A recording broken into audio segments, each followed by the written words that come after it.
అంటే ముందు టికెట్ మీద మీకు ఏమన్నా మళ్ళీ ఏమన్నా హామీ వచ్చిందా వాసన ద్వారా? ఇంకా ఇదేం లేదు. లాస్ట్ టైం నేను మాట్లాడినప్పుడు సర్వే చేయించమన్నాము.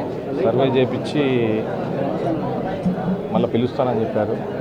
అప్పుడు దాకా పార్టీ వ్యతిరేక కార్యక్రమాలు ఏది చేయొద్దని చెప్పారు. అట్లనే పెద్దలు చెప్పినట్టు పార్టీ అధిష్టానం చెప్పినట్టు నేను ఇప్పటిదాకా ఎవరితో కూడా సంప్రదించకుండా నేను నా పని చేసుకుంటున్నాను. ఎక్కడ కూడా నేను ఇప్పుడు పార్టీ లైన్ అనేది ఎక్కడ కూడా క్రాస్ అవ్వదు. ఎవరికైనా బాధగా ఉంటుంది. కష్టపడి 4 సంవత్సరాలు తిరిగినాక ఎవరికైనా బాధ ఉంటుంది. అందుకే మళ్ళీ పని పునఃపరిశీలించండి, సర్వే చేయండి. మళ్ళీ సర్వే చేసినాక సర్వే రిజల్ట్స్ ఎట్లా ఉంటుందో దాన్ని బట్టి ఒకసారి నిర్ణయం చెప్పాను. ఒకవేళ సర్వేలో మళ్ళీ మీకు ఎగనెస్ట్ వస్తే ఏం చేయమంటారు అని అది కూడా ఇప్పుడే చెప్పండి అన్నారు. ఇప్పుడు ఎట్లా చెప్తాను నేను? అది మీరు సర్వే చేయండి. సర్వే 100% నేను నాకే వస్తుందనే ధీమా ఉంది. సో తప్పనిసరి మీరు సర్వే చేసి పిలిపేయండి, ఆ రోజు మాట్లాడదాం అని చెప్పాను. ఆ రోజు 15 రోజులు అయింది. ఇప్పుడు ఇది జగన్మోహన్ రెడ్డి గారి జన్మదినాన్ని రోజున ఆ రోజు మనం సాయంత్రం రోజు మాట్లాడింది. ఇప్పటికి 1 నెల రోజులు దాటింది. అప్పటికి 15 రోజుల్లో పిలుస్తా అన్నారు. మన జనవరి 5, 6 తేదీ. ఇప్పుడు 1 నెల రోజులు అయింది. వాళ్ళు ఇంతవరకు ఎవరు పిలిపిలేన్నారు. భవిష్యత్తుకి చూద్దాం. ఇప్పుడు దాకా ఏ ఆలోచన లేవు. అన్నీ స్పెక్యులేషన్స్ రకరకాలుగా మీ మీడియాలోనే రకరకాలుగా వస్తుంది. దానివల్ల మరి నన్ను ఎవరు సంప్రదించలేదు. సంప్రదించకుండా మరి ఈ రకమైన ఇన్ని రోజులు పార్టీ పెట్టినప్పటి నుంచి మా నాన్నగారు వైఎస్ఆర్ పార్టీ కోసం పనిచేశారు. వైఎస్ఆర్ పార్టీ 2014లో పార్టీ అభ్యర్థి కోసం కృషి చేసిన సంగతి అందరికీ తెలిసిందే. ఇప్పుడు 19లో పోటీ చేసాం, ఓడిపోయాం. 2019 సెప్టెంబర్లో ఇన్ఛార్జిగా బాధ్యతలు తీసుకున్నాను నేను.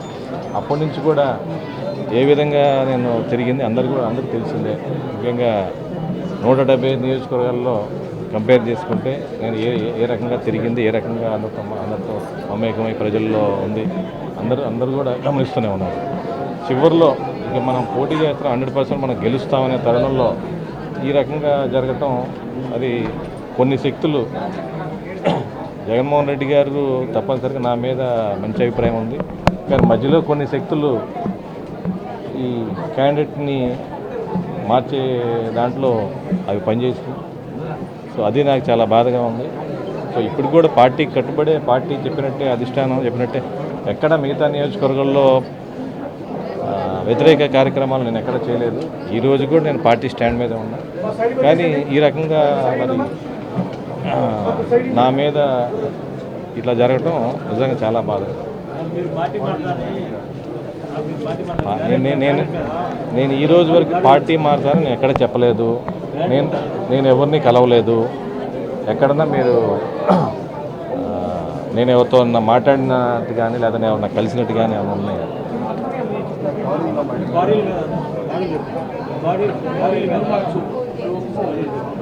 అదే అందుకే తెలుసుకుందామని వచ్చాను. వాటిని అడుగుదామని వచ్చాను. ఎందుకు ఈ రకంగా నన్ను ఇబ్బంది పెట్టాల్సిన పరిస్థితి ఏంటి మాట్లాడతాను. సార్, నూతనంగా ఎన్నికైన ఇన్ఛార్జి ఉంది కదా, వాళ్ళతో కొలాబరేటివ్ పనిచేసే అవకాశం ఉంది సార్ భవిష్యత్తులో? నూతనంగా వచ్చే ఎన్నికైన ఇన్ఛార్జి ఉన్నారు కదా, వాళ్ళతో కొలాబరేటివ్ పనిచేసే అవకాశం ఉంది సార్? అంటే నాకు ఇప్పుడు సర్వే చేయమని చెప్పాము, మళ్ళీ టికెట్ వస్తుందని ఆశిస్తున్నాను నేను. అది తర్వాత అది వాళ్ళు ఏం చెప్తారో దాన్ని బట్టి తర్వాత నేను నిర్ణయం చెప్తాను. ఏది జరగదు, ఫలానా జరగదు అనేది ఏది లేదు. ఏమైనా జరగదు.